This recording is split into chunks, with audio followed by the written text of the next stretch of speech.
Бір заман бардым пешен базарына. Шунда мин таптым азык язарыма. Иртә берлән кайнамакта бу базар, кайда баксаң анда тулган сәүдәгәр. Кайсысы сатмактадыр, кайсы ала, берсе алды, шунда берсе алдана.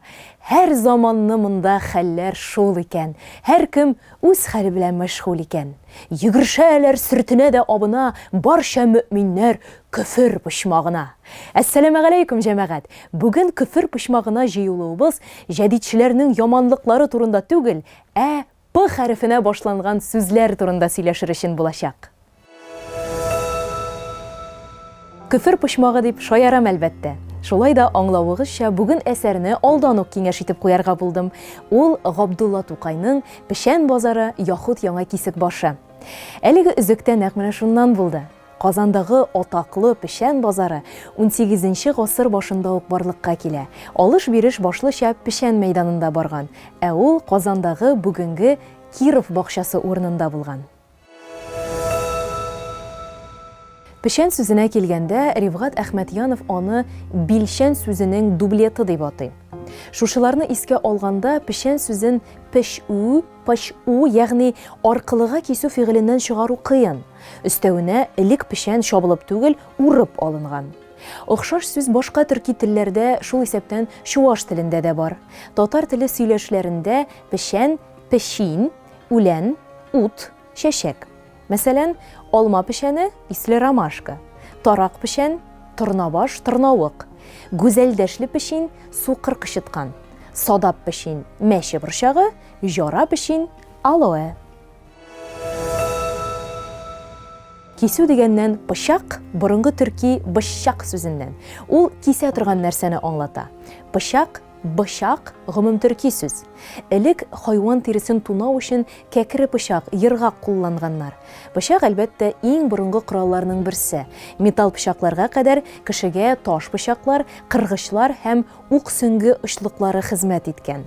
Урак кебек корал да асылда кәкре пычактан гыйбарәт. Чалгы белән кылыч турында да нәкъ менә шуны әйтергә мөмкин.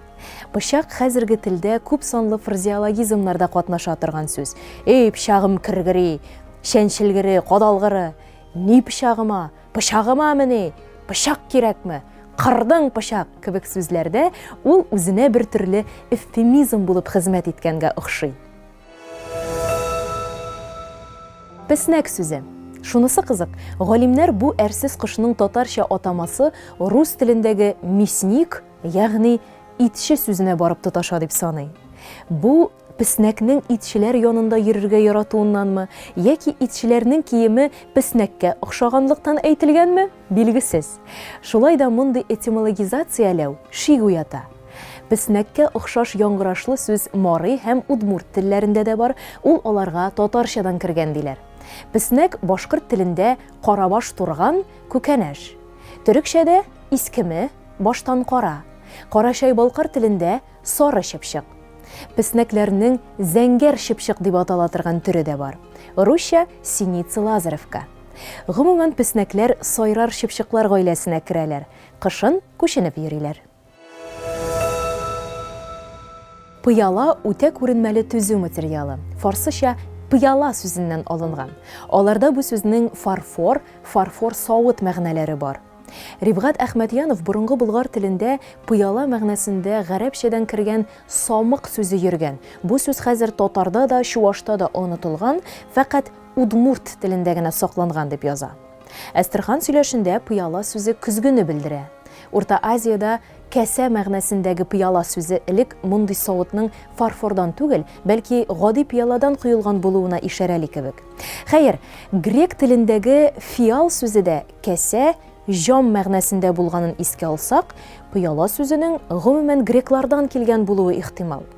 Киресенчә булса да гаҗәп түгел, фиал сүзе Александр Пушкинның Евгений Онегин романында очрый. Мәхәббәтнең гүзәл фиалы, син исерттең минем хыялны. Гётеның Фаустында баш геройда кәсәне сәлам сиңа фиал, кадрең шиксез беләм, алам сине кулга тирән хөрмәт белән дип олылый. Урта гасыр алхимиклары тар авызлы шешәне фиал дип атаганнар. Казан арты керәшеннәре дә шешәне пыяла, пияла дип йөрткән. 3 пыяла эчемлек аппардык туена дип сөйләгәннәр. Кайбер сөйләшләрдә пыяла тәрәзә дигән сүз. Борынгылар тәрәзәләргә кечкенә пыяла коймаклар куйган булса кирәк. Тәрәзә пыяласыннан тыш пыяладан беләзекләр, муенсалар, төймәләр дә ясаганнар. Әлеге тапшыру Адлер Тимергалинның миллият сүзлегенә нигезләнеп эшләнде. Шуның белән тәмам.